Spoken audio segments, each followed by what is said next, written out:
class 8. Today we are going to start the first chapter of SPL, that is the Indian Constitution.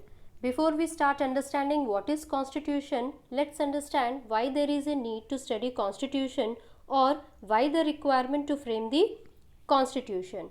Now, if we talk about any game, let's take football. If we play football with hand, will it be okay? No, it won't be, because the rules of the game explain that if we catch the ball by hand, it considered as fall. Similarly, if we are writing exam, you have to answer only to those questions which are asked in the question paper. You cannot take any question and write any answer that you want, because you don't score any marks for that. So there are certain rules which are defined for certain things.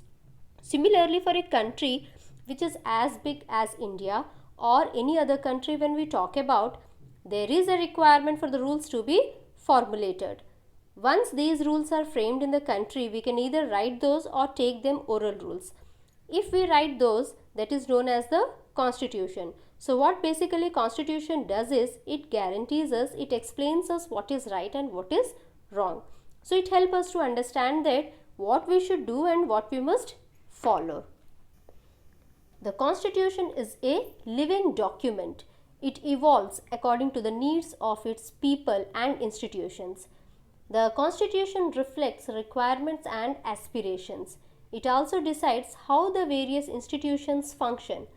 The Indian Constitution stands for justice, liberty, and equality.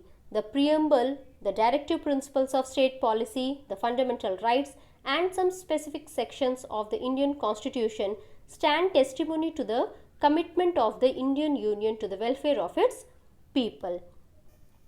Constitution defines the institutions of the state and set out the limitations of their powers. It set out the powers of the state. It set out the relationship between the state and individuals of that state. It establishes the framework of the state. It set out the principles on which the state is founded. It set out how law is to be made. Now, next topic is, why do we need a constitution, or else what are the several purposes served by Constitution? All democratic nations have a constitution. Not all nations with constitution are democratic. There are some nations which have a constitution but they are not democratic. But all the democratic nations of the world will definitely have a constitutions. Here the objectives are, it reflects the ideals of the country. It defines the nature of a country's political system. It provides guidelines to govern decision-making process in societies. It safeguards the citizens against the misuse of powers by the leaders. Now, the first objective, Constitution lays down certain ideals. A constitution serves certain ideals that form the basis of the kind of country that we as citizens aspire to live in. In another way, a constitution helps serve as a set of rules and principles that all citizens can agree upon. For example, Nepal was a monarchy. It reflected the fact that the final authority rested with the king. A people's movement in Nepal fought for several decades to establish democracy, and in 2006 they finally succeeded in putting an end to the powers of the king. Now the people, they have to write a new constitution to establish Nepal as a democracy. Now the second purpose of the constitution is to define the nature of a country's political system.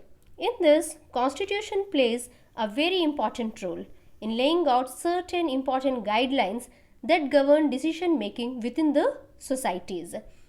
People choose leaders to exercise powers in democracy. There is possibilities of misusing these powers. So constitution often lays down rules that guard the people against the misuse of authority of our leaders. Because the Indian Constitution guarantees the right to equality to all persons and says that no citizen can be discriminated against on grounds of religion, race, caste, gender, and place of birth. The right to equality is one of the fundamental rights which is guaranteed by the Indian Constitution. Third purpose of the Constitution is to ensure that a dominant group does not use its power against a less powerful people. In this, Constitution has rules to provide equal rights to everyone. There are no one called dominating group or else a submissive group. Every society is prone to the tyranny of the majority, and constitution always ensure the right to equality. It avoids intra-community domination or domination of majority over minority. It also avoids intra-community domination or members of one community dominating others within the same community. Now the fourth purpose of the constitution is Constitution provides a safeguard from ourselves. We might sometimes feel strongly about an issue that might go against our larger interests. So Constitution helps to protect us from an adverse effect that we might face in the long run. For example, when people decide to replace democracy with dictatorship due to the bad politics of political parties, this will have an adverse effect on the rights of the people.